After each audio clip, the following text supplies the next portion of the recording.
analisa protein. Selain itu juga kalian mampu memilih metode yang tepat untuk mengukur kadar protein dari berbagai bahan pangan. Nah, selain itu juga nantinya harapannya adalah mampu menghitung kadar protein yang ada pada produk pangan. Nah, mengapa sih mempelajari analisa protein itu penting? Nah, kita ketahui bahwa di beberapa produk pangan ya, kalau kalian lihat itu biasanya eh, ada yang namanya nutrition labeling di belakang. Nah, itu pentingnya mempelajari eh, ini ya analisa protein. Selain itu untuk menentukan harga. Jadi dengan kita mengetahui eh, produk pangan kita itu termasuk sumber protein atau bukan, kita bisa menentukan harga produk. Karena apa? Karena protein itu memiliki manfaat yang penting ya untuk pertumbuhan, untuk ini ya, untuk istilahnya untuk pertumbuhan atau untuk metabolisme di dalam tubuh kita. Nah, banyak produk yang menggunakan protein sebagai dasar perhitungan harga. Seperti contohnya ada pada produk sereal, susu. Nah, itu biasanya karena sumber protein maka harganya dia lebih ini ya, lebih mahal seperti itu. Nah, kemudian untuk investigasi sifat fungsional suatu produk pangan. Jadi eh, misalnya pada susu. Nah, susu ini ya memiliki kandungan protein. Nah, kandungan protein, kemudian kita ketahui eh, kandungan protein pada susu dapat berfungsi sebagai koagulan pada pembuatan keju. Nah, contohnya juga pada albumin telur dapat berfungsi sebagai foaming agent. Nah, selain itu bisa juga untuk menentukan senyawa bioaktif yang ada pada produk pangan. Jadi misalnya ada protein nih. Nah, enzim itu kan eh, termasuk protein. Nah, di sini misalnya eh, ada enzim yang berasal dari protein seperti proteolitik ya pada proses pelunakan daging, kemudian enzim pektinase pada proses pematangan buah. Nah, kemudian untuk uh, selanjutnya kita juga ini ya dibutuhkan analisa protein ketika apa ingin mengetahui kandungan protein totalnya. Kemudian ingin mengetahui kandungan protein tertentu pada suatu campuran bahan pangan. Misalnya di dalam kamu bikin produk, kamu pengen tahu berapa persen kandungan proteinnya. Nah, itu kamu bisa analisa kadar protein. Kemudian untuk mengetahui kandungan protein pada isolasi protein maupun pemurnian protein. Nah, bisa juga dibutuhkan ketika ingin mengetahui kandungan non-protein nitrogennya, kemudian komponen asam aminonya seperti apa. Nah, kemudian untuk mengetahui tadi ya, label pada pangan atau kandungan nutrisinya dari suatu protein tadi. Nah, ini contoh kandungan protein pada berbagai produk pangan. Kita bisa lihat di sini bahwa kandungan protein tertinggi itu biasanya pada kacang-kacangan ya, jenis kacang-kacangan. Kemudian di sini pada tahu, kemudian pada produk hewani itu biasanya tinggi protein.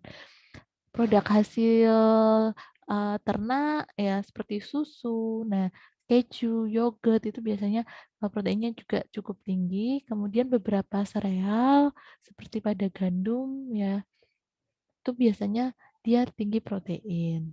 Ya tidak semua sereal ya karena beberapa seperti jagung itu dia justru malah kandungan proteinnya rendah.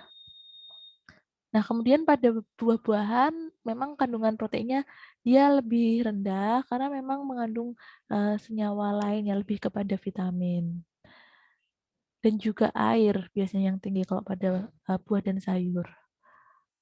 Nah, Fungsi utamanya yaitu membantu perkembangan sel dan menjaga pertahanan tubuh.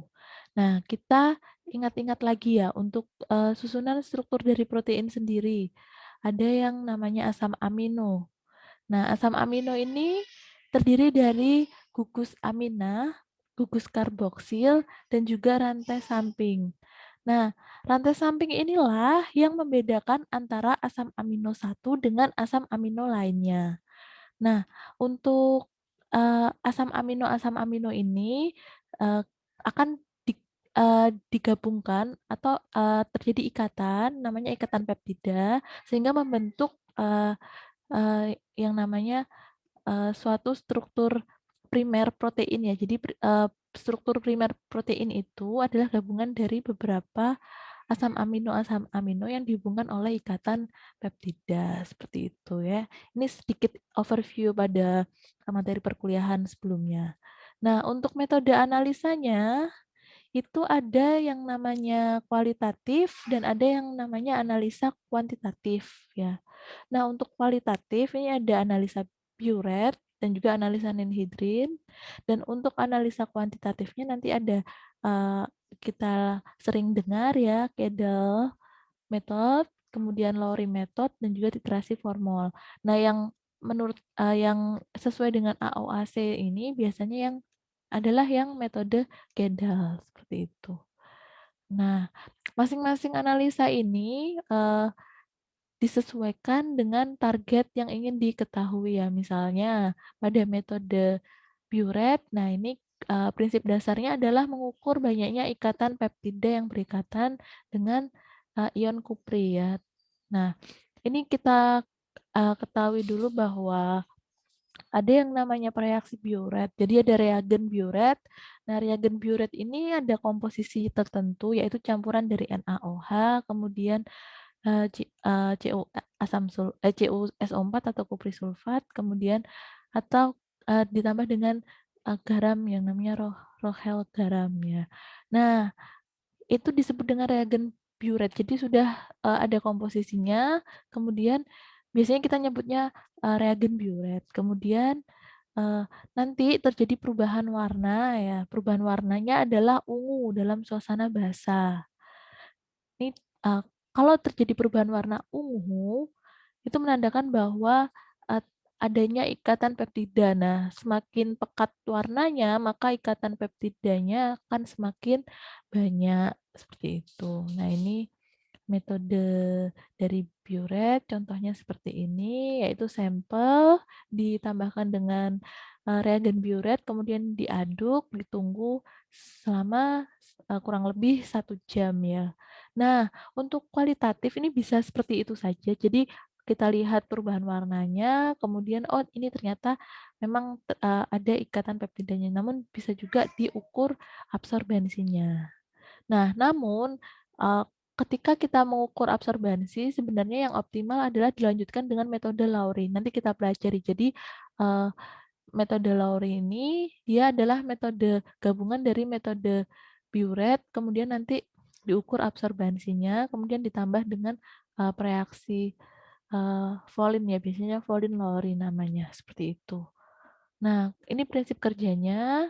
Biasanya kalau sampel padat itu diawali dengan adanya penghancuran, kemudian eh, kemudian ditambah air, kemudian dilakukan penyaringan, kemudian disentrifuse ya. Nah, kemudian disentrifuse akan terbentuk endapan. Nah, endapan inilah yang sebagai sampel. Kalau sampelnya cair, itu misalnya sampel keruh, maka harus dilakukan sentrifuge atau disaring dulu ya untuk menghasilkan sampel yang jernih atau tanpa endapan. Seperti itu.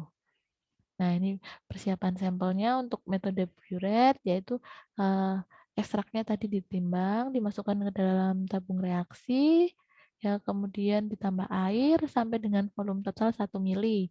Nah, kemudian ditambahkan dengan TCA 10% agar apa? Protein mengalami denaturasi. Setelah itu dilakukan centrifuge ya selama 10 menit sampai protein tadi yang terdenaturasi tadi mengendap.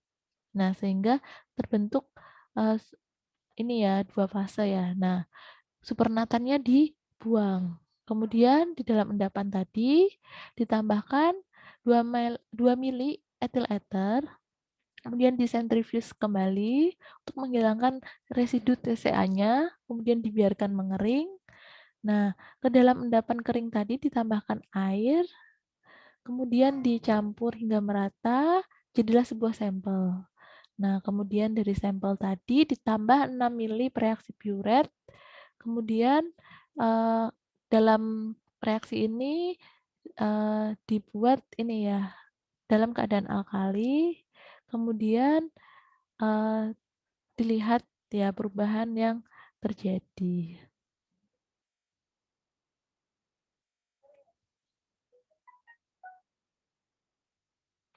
Nah, untuk keunggulan dan kelemahannya, metode Burette ini dia lebih murah ya jika dibandingkan dengan metode kuantitatif.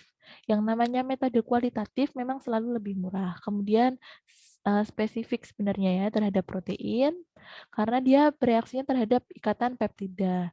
Tetapi dia tidak mendeteksi N dari komponen non protein. Jadi eh, tidak terdeteksi ya kalau proteinnya itu eh, tidak ini ya apa namanya masih dalam misalnya dalam bentuk nitrogen gitu eh, dia tidak mendeteksi. Kemudian kelemahannya ya kalau kita lanjutkan dengan mengukur absorbensi, ini dipengaruhi adanya pigmen. Jadi tingginya konsentrasi garam amonium ya itu bisa dapat mempengaruhi reaksi. Jadi jarang sekali dilanjutkan sampai dengan absorbensi.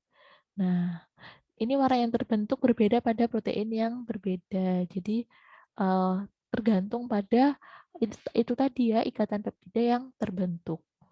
Nah, ini ada video, kita nonton video sebentar. Hmm.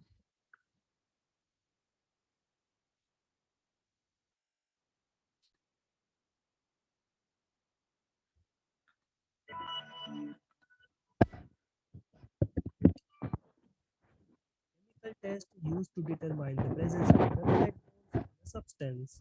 This test is given by compounds containing two or more peptide bonds. So, tripeptide and higher structure means all proteins will give positive biuret test. Urea is also having peptide bonds, so it will give positive biuret test. For performance, we need a solution in which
Ya, gimana? Tadi sudah cukup jelas ya videonya. Bisa didengar kan? Baik, saya akan lanjutkan ke slide saya.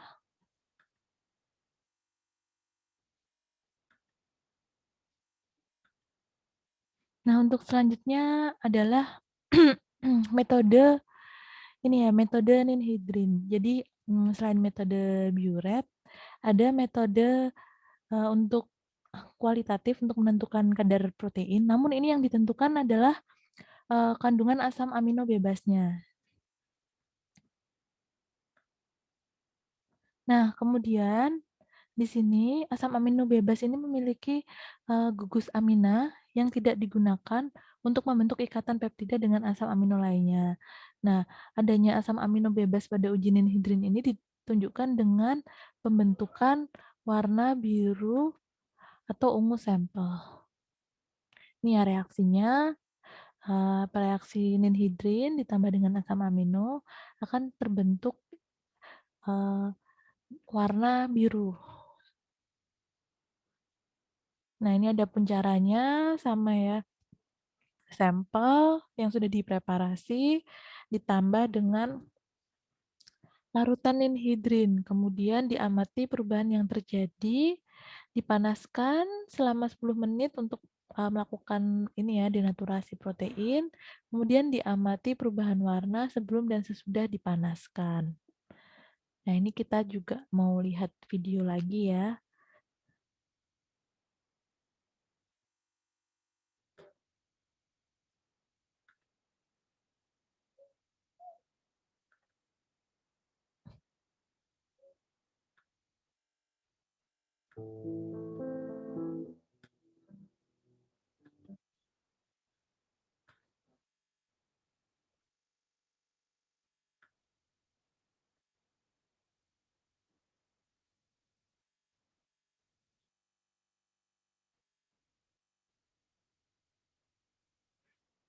Hmm.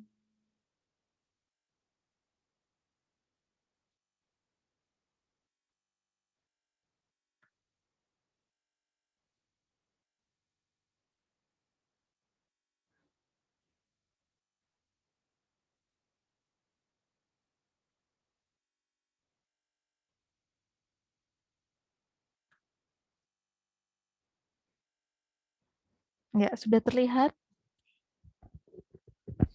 Sudah, Bu. Sudah ya. Untuk suara? Sudah, Bu.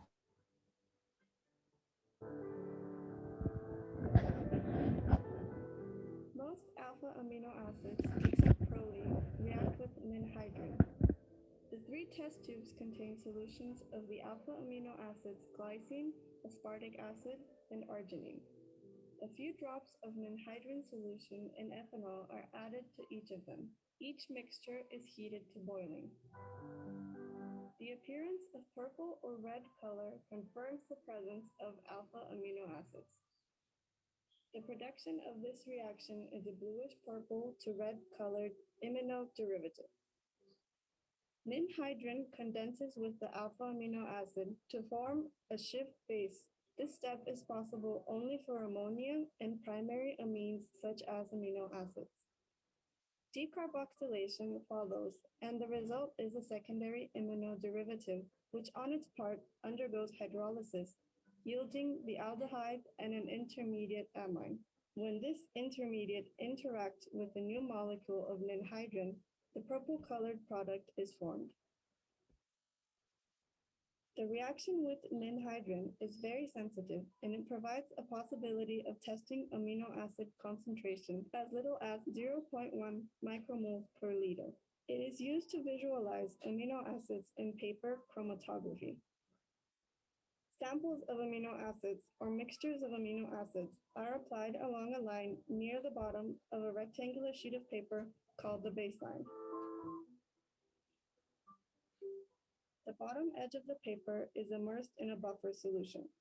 The liquid starts moving slowly towards the top edge. As the solvent front passes the sample spots, the compounds in each sample move upward at a rate which depends on their solubility, size, and interaction with the cellulose of the paper. Some amino acids move rapidly up the paper, others move more slowly.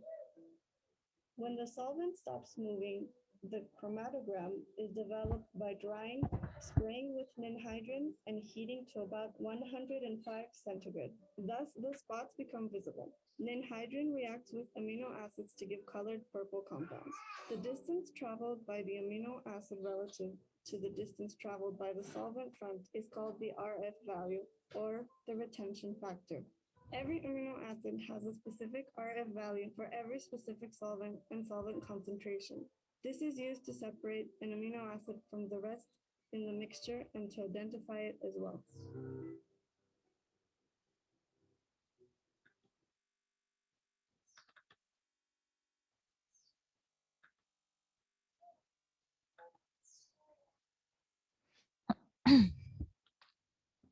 Ya, itu tadi ya video yang bisa saya share.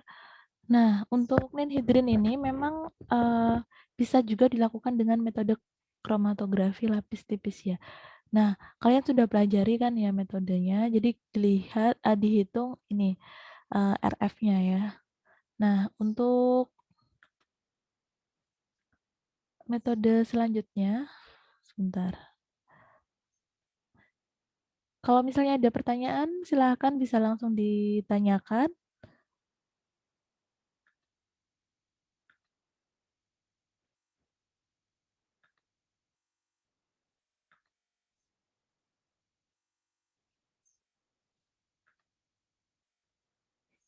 Ya, saya akan lanjutkan ya. Nah, itu tadi untuk metode kualitatif analisa protein. Nah, untuk yang kuantitatif, ini yang paling sering ya. Ini adalah dengan metode Kedal. Prinsip dasarnya adalah mengukur kadar protein secara kasar melalui perhitungan banyaknya kandungan nitrogen yang ada pada produk pangan. Jadi, dihitung jumlah nitrogen bebasnya pada produk pangan atau bahan pangan, kemudian dikonversi menjadi kadar protein melalui yang namanya faktor konversi. Nah, untuk tahapannya itu ada 3. Yang pertama destruksi, destilasi, dan titrasi. Nah, untuk destruksi ini dimaksudkan untuk merusak ya, untuk merusak bahan pangannya. Jadi protein dan berbagai komponen lain yang ada dalam bahan pangan didestruksi atau dipecah dengan bantuan asam sulfat dan katalis untuk menghasilkan nitrogen bebas. Jadi biasanya dipanaskan dengan ditambahkan asam sulfat, kemudian di sini sampai dia berwarna hitam gitu ya biasanya. Nah, itu adalah proses destruksi dengan menambahkan potasium permanganat ya akan terbentuk reaksi oksidasi yang sempurna.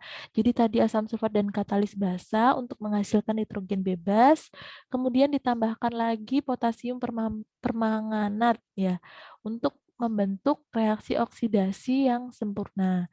Nah, pada tahap ini semua total nitrogen bebas akan tertangkap dan terkonversi membentuk amonium sulfat.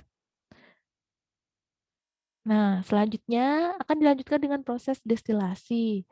Nah, destilasi ini adalah tahap netralisasi ya. Jadi, produk hasil destruksi yang tahap 1 tadi, kemudian dibasahkan dengan penambahan larutan basa. Dalam hal ini yang biasanya digunakan adalah NaOH ya. Jadi, digunakan natrium sulfat tadi, kemudian ditambah dengan NaOH. Nah, terjadi perubahan ya. Amonium sulfat menjadi gas amonium yang kemudian ditangkap oleh asam borat berlebih. Dalam hal ini biasanya digunakan asam boratnya sebanyak 4%. Kemudian membentuk ion amonium dan ion borat. Ya. Nah, setelah destilasi didapat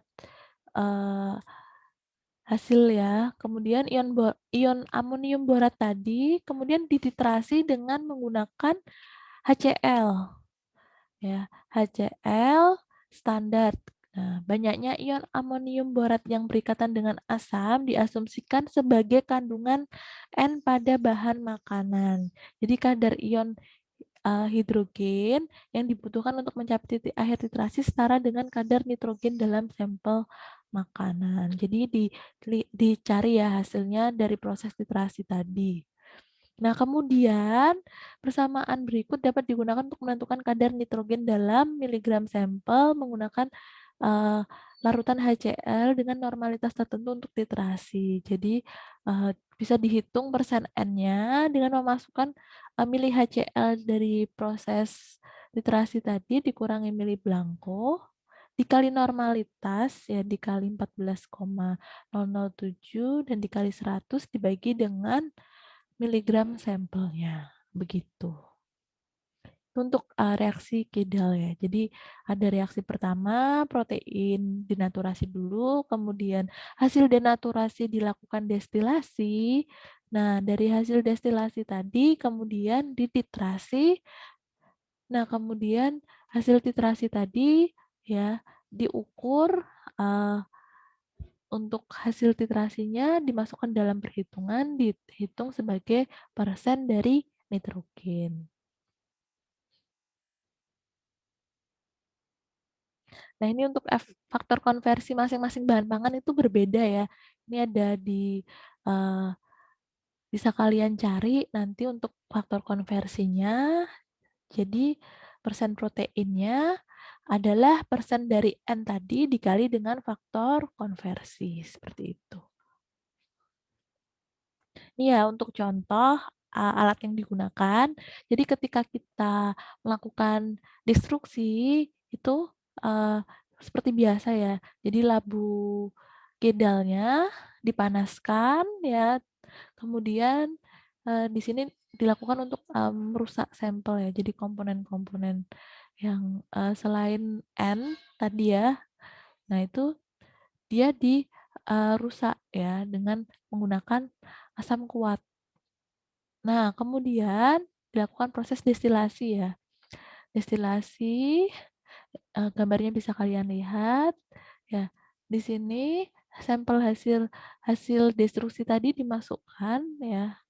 Kemudian didestilasi dengan menggunakan NaOH biasanya.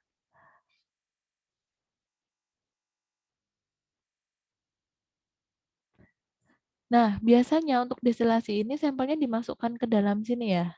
Jadi nggak dicampurkan di sini. Jadi NaOH tetap dipanaskan, kemudian dia dimasukkan, ya, jadi ada kayak satu labu lagi. Ini kurang nih gambarnya ya.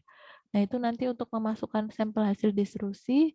Nah terjadilah penguapan ya. Ini karena NaOH dipanaskan. Di sini terjadi proses reaksi, kemudian eh, dilakukan kondensasi. Nah disinilah ditangkap ya larutan dari asam boraknya tadi. Kemudian uh, dilakukan titrasi dengan menggunakan asam kuat. Nah, ini contoh ya untuk yang lebih ini lagi, yang lebih modern. Jadi sekarang destruksinya tidak dengan dipanaskan di atas penanas, tapi bisa dengan alat seperti yang ada di gambar. Kemudian untuk destilasi ada seperti ini ya, wadah air minum ya, kalau kita lihat seperti itu. Nah, kemudian untuk titrasi masih seperti biasa menggunakan buret.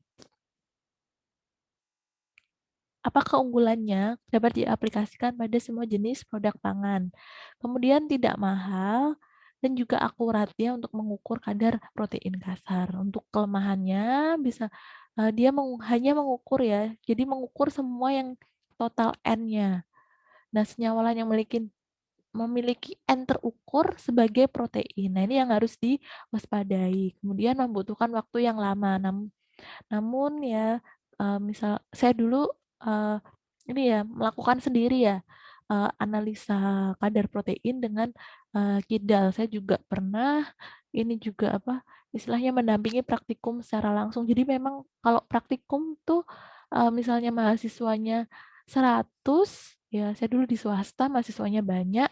Nah, itu biasanya dibagi dalam beberapa shift. Nah, itu sangat melelahkan untuk praktikum analisa protein metode Kidal ini karena memang sangat banyak. Nah, kemudian uh, ini juga menggunakan reagen yang korosif, jadi hati-hati. Nah, biasanya kalau untuk destruksi itu dilakukan di lemari asam, biasanya. Tuh. Sampai sini ada pertanyaan? Kalau masih belum ada pertanyaan, kita lanjut ke nonton video lagi ya. Bu, saya ada pertanyaan. Ya, bagaimana? Bu, apa sih fungsi penambahan NaOH pada proses destilasi? Terus bisa nggak kalau misalkan bahasanya itu diganti seperti pakai KOH gitu, Bu? Baik, saya akan share slide yang tadi ya.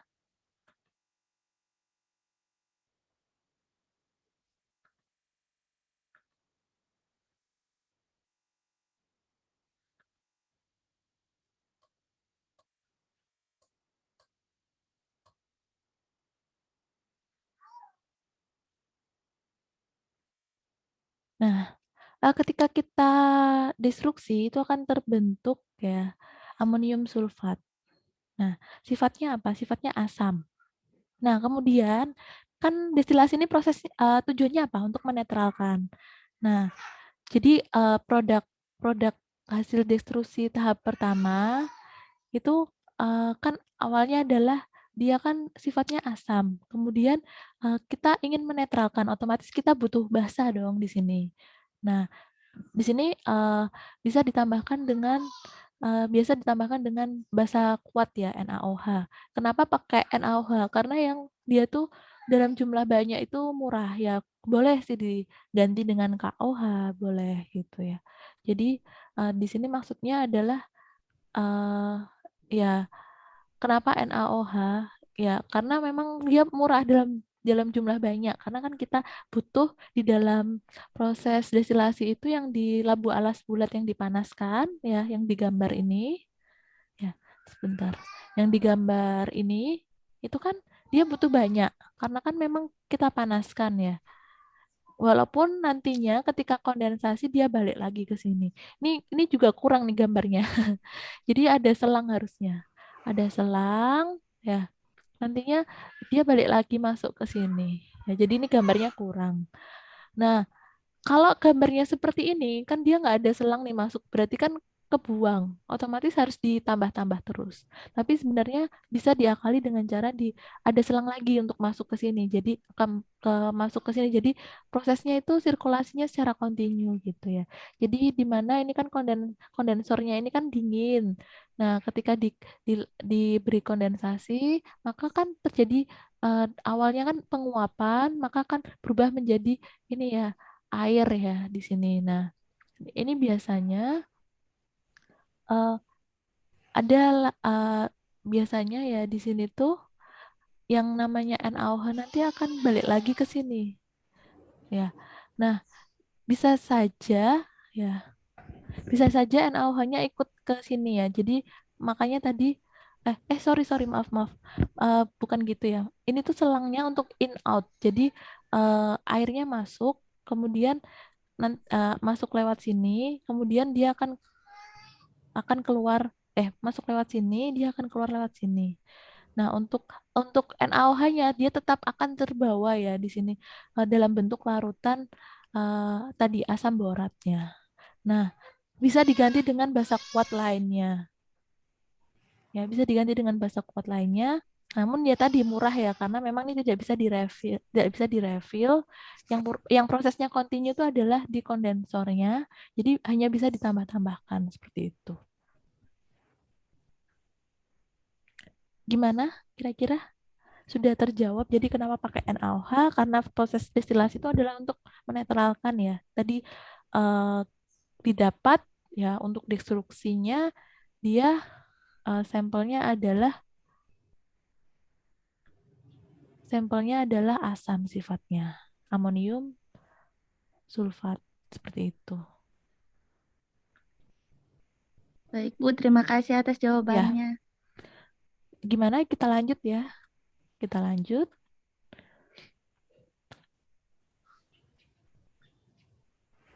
Bu, saya mau bertanya. Iya, bagaimana? Tadi yang bertanya ditulis ya di kolom chat nama sama NIM. Itu kan pas tahap destilasi itu ditambah asam borat berlebih, biasanya kan 4%, Bu. Masuk 4% di sini tuh persen dari apanya, Bu? Terus kalau misalnya nih, Bu, ternyata tuh lebih dari 4%, nanti itu ada ngaruh nggak, Bu?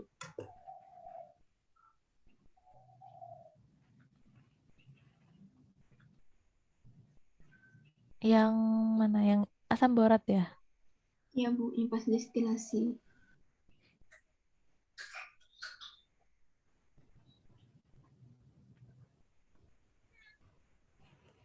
Ya, jadi kan di sini ketika tahap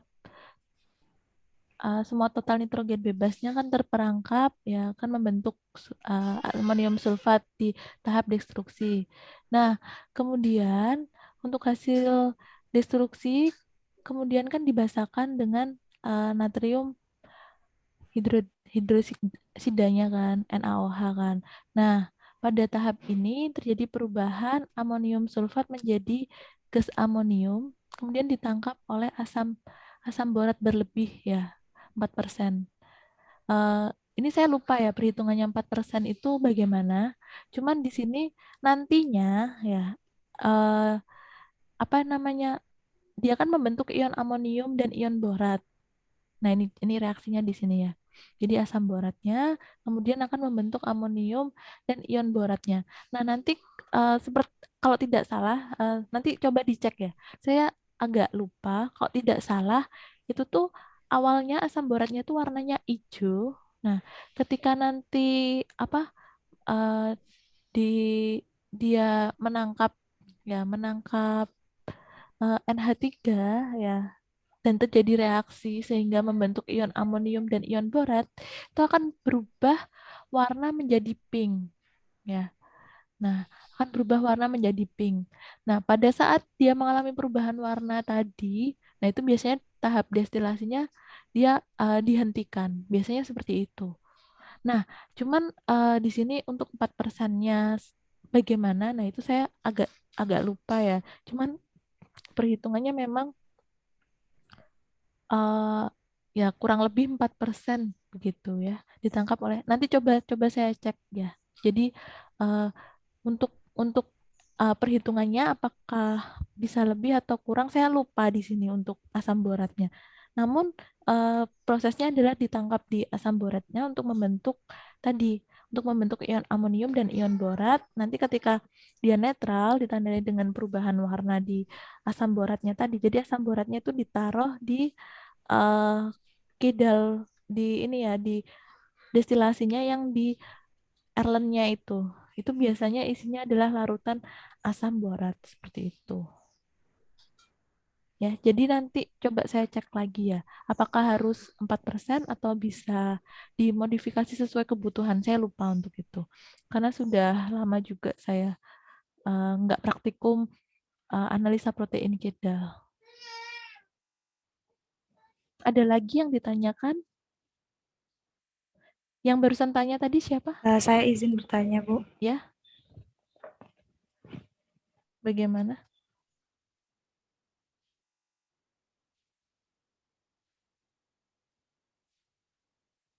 Terima kasih, Bu. Iya. Eh, siapa tadi yang mau izin bertanya? Tadi yang barusan bertanya Saya. silakan dituliskan namanya. Inayah ya, Inayah Eh, tuh. Iya, Ibu. Untuk di metode ninhidrin itu kan Hmm, ada apa namanya cara kerja yang dipanaskan ya, Bu. iya. Untuk yang dipanaskan itu apakah ada ketentuan waktunya atau sampai larutannya berubah warna?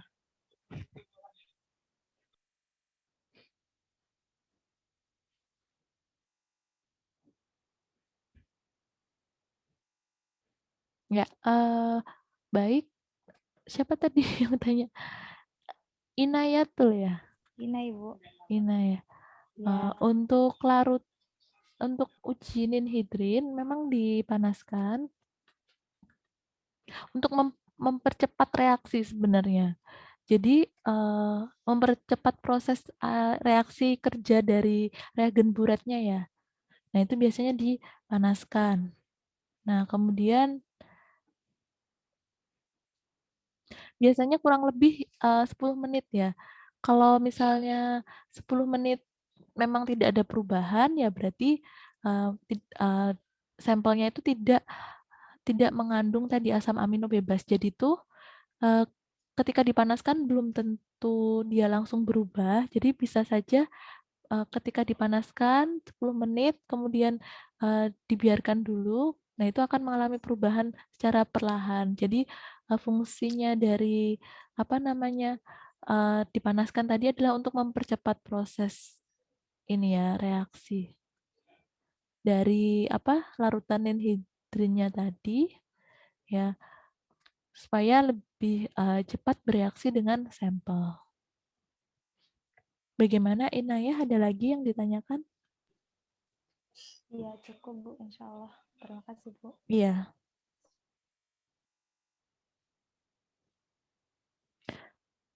Yang lain? Bagaimana yang lain?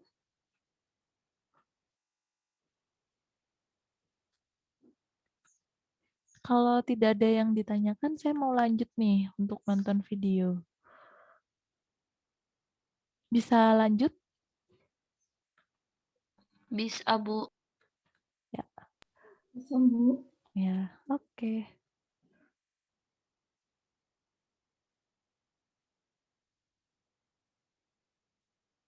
Ini sengaja saya carikan video yang dari luar karena memang jelas ya videonya daripada video yang apa berbahasa Indonesia. Selain itu juga kalian belajar sedikit untuk mendengarkan bahasa Inggris. Ini akan saya share.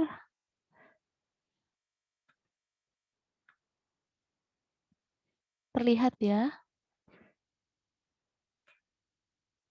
Nah,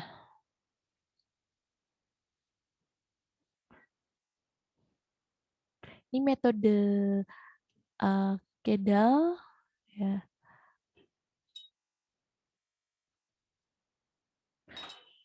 Jadi yang pertama itu adalah sampelnya ditimbang dulu di sini ya 250 mili diukur ya 200 mili, kemudian ini dilakukan proses destruksi terlebih dahulu.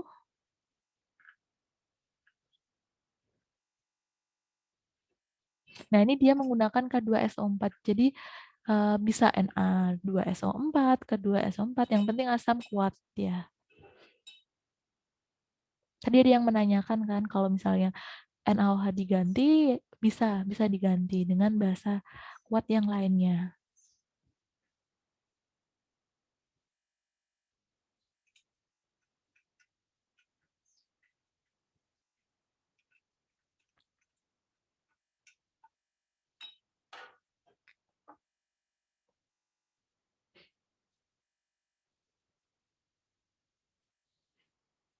Kemudian dipanaskan ya. Nah, ini sudah canggih nih alatnya nih. Kalau biasanya di skala lab yang ada tuh biasanya cuman ditaruh di penangas air, di penangas pemanas kompor itu ya, dipanaskan.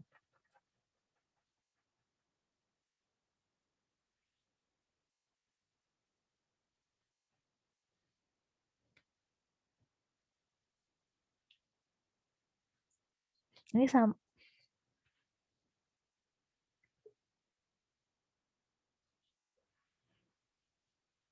ya kan jadi warnanya hijau.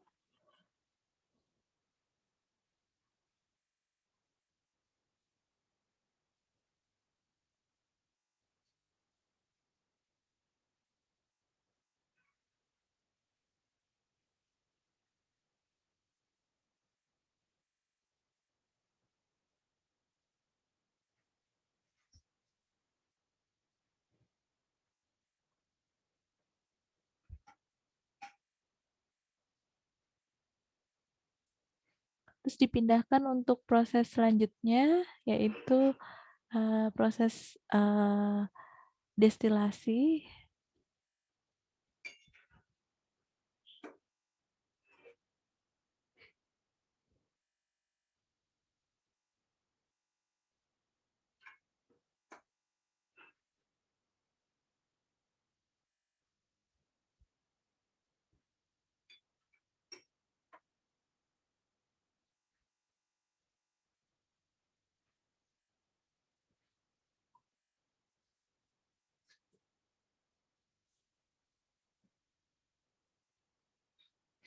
Ini malah 1% dia makanya. Jadi tergantung ya, tergantung perhitungannya.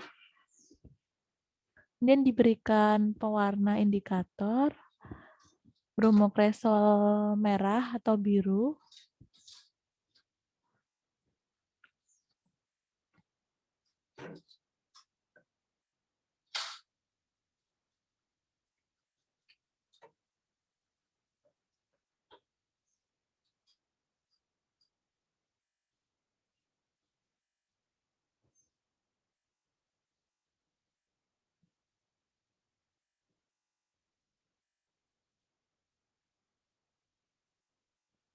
Nanti akan dihentikan ketika terjadi perubahan warna di ini ya di Erlenmeyer-nya ya.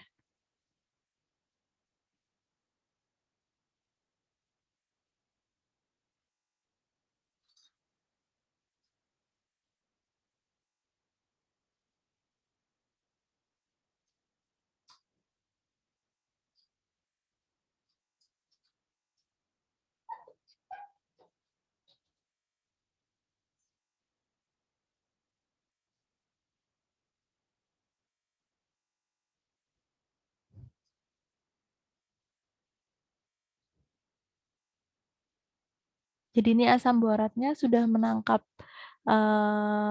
dari NH3-nya menjadi ion NH4 dan ion BOH4 ya.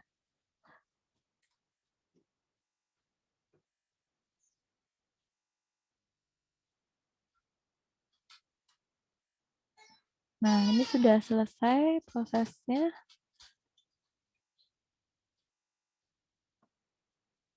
Kemudian dilakukan titrasi.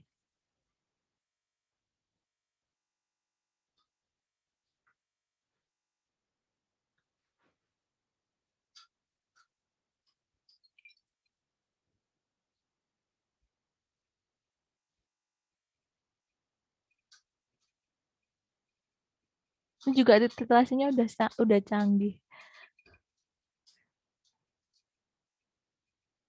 Enak ya kalau pakai alat-alat kayak gini tuh kayak sudah pasti pas gitu. Kadang kan kalau dengan buret kan kita harus hati-hati sekali. Nah, ini sampai dia mengalami perubahan warna.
Ya, itu tadi ya proses ini ya apa analisa kadar protein, metodenya Kidal. Kemudian untuk selanjutnya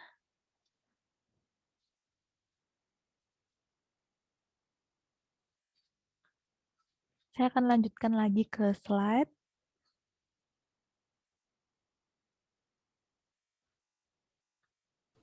Ibu boleh Ya. izin bertanya? Ya, silahkan. Tadi kan di metode Hetzel itu bilang keunggulannya dapat dilakukan pada semua jenis produk pangan ya Bu ya. Iya. Nah, semisal saya akan menganalisis gelatin biopolimer protein Bu. Tapi gelatin itu sudah tercampur dengan seperti produk pangan marshmallow atau permen lunak gitu Bu.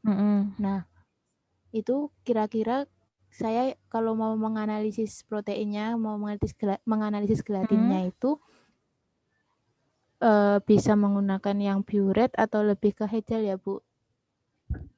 Nah, kalau biuret itu kan istilahnya kamu hanya tahu, ini ada apa tidak pada sampelmu. Bisa dengan dua-duanya, diidentifikasi dulu dengan biuret, kemudian dilanjutkan dengan KIDAL jika kamu ingin menghitung ya N totalnya, kemudian, kadar proteinnya.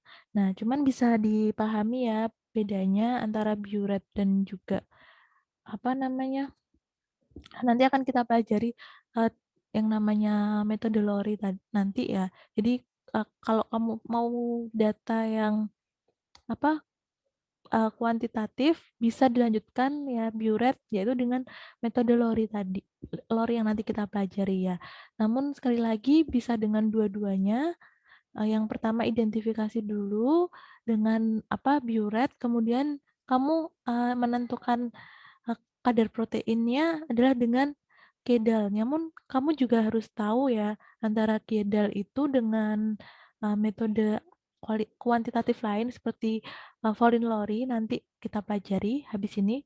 Nah itu, eee, dia yang terukur, bisa dibedakan. Jadi kalau yang KIDAL ini yang terukur adalah semua N-nya, semua N dari, sampelmu tadi. Misalnya sampelmu tadi gelatin sudah tercampur sama marshmallow, kemudian dilakukan analisa dengan metode KIDAL ini, kalau kamu bisa yakin kalau N yang terukur adalah protein dari gelatinmu itu, ya pakai KIDAL juga bisa, gitu.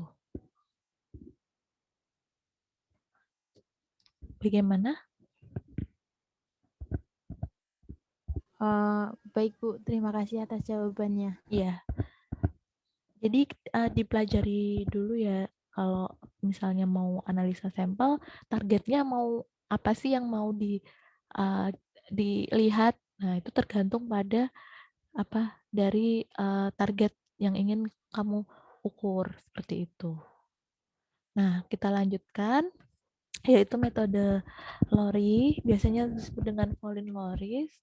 Ya, prinsip dasarnya adalah menggabungkan metode biuret, ya, di mana metode biuret ini dia mereaksikan, ion dari CU-nya tadi dengan ikatan peptida, dengan reagen. Nah, tetapi di sini untuk metode Lori ini adalah ditambah ya, direaksikan dengan yang namanya reagen, Folin ya, yang kemudian bereaksi dengan, residu tirosin dan triptofan yang terkandung dalam protein produk pangan membentuk warna biru.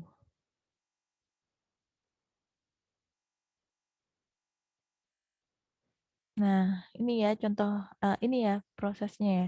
Jadi protein, adanya ion kupri tadi, kemudian di sini, terbentuk ya protein dengan, Cu, kemudian ditambahkan folin, reagen folin.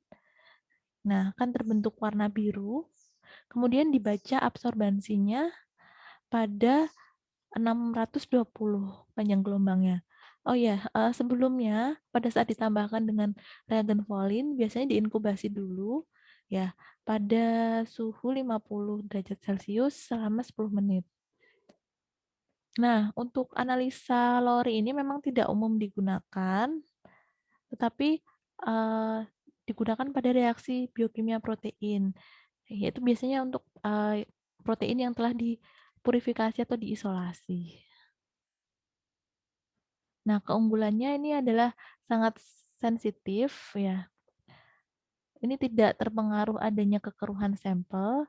Ini dia spesifik ya, sederhana dan cepat. Tetapi kelemahannya karena dia spektrofotometer biasanya lebih kepada variasi warnanya yang lebih beragam dibandingkan dengan biuret ya. Kemudian intensitas warnanya tidak selalu sebanding dengan kadar protein dan reaksinya dapat dipengaruhi oleh adanya sukrosa, lemak, monosakarida, basfor fosfat, amonium sulfat dan komponen pengotor lainnya ya. Jadi untuk Folin-Lori ini biasanya digunakan pada sampel yang murni. Jadi tidak cocok untuk ya tadi yang punyanya siapa? Yang barusan bertanya tadi. Nah, itu berarti dia kurang cocok dengan menggunakan Lori karena takutnya ada pengotor seperti sukrosa, lemak dan monosakarida lainnya yang dia terkandung ya di dalamnya. Karena memang kalau kita menggunakan spektrofotometer tuh memang ini ya, sangat sulit. Saya dulu pernah analisa antioksidan kadar karoten total, itu memang kalau kita dengan spektro itu memang susah.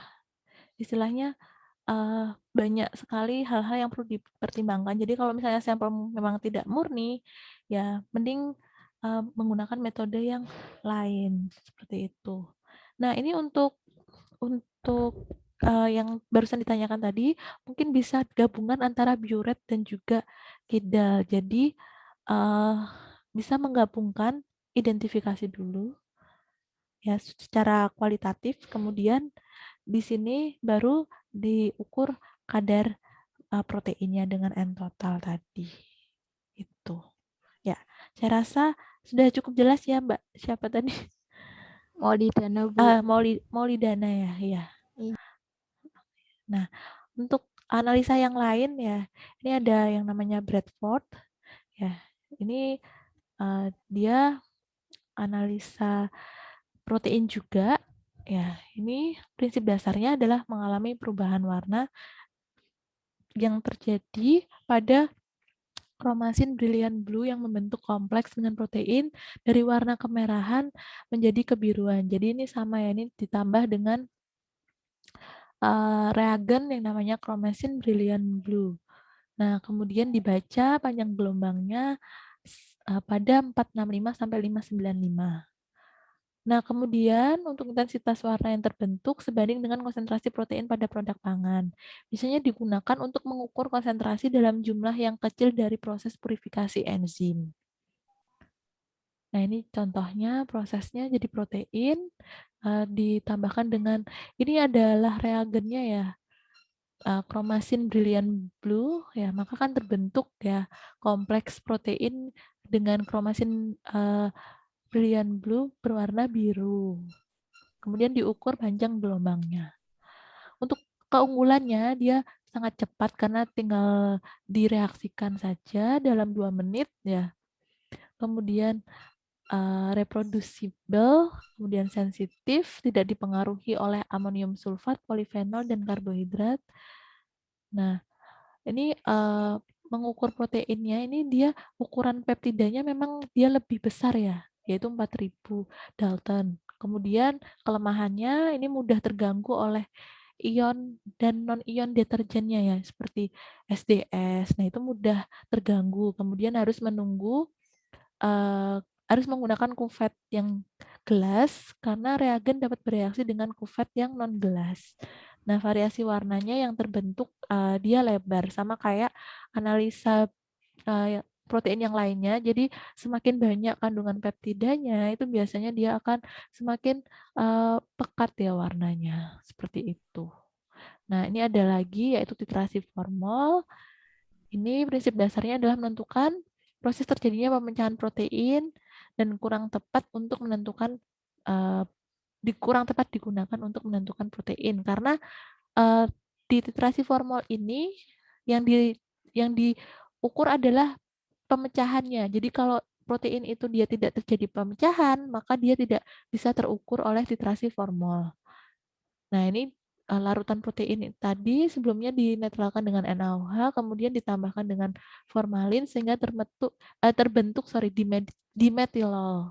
Kemudian ditambahkan indikator PP. Nah, titik akhir titrasinya adalah terjadi perubahan warna merah muda. Nah, mungkin saya rasa itu saja yang bisa saya jelaskan ya untuk analisa protein dalam bahan pangan.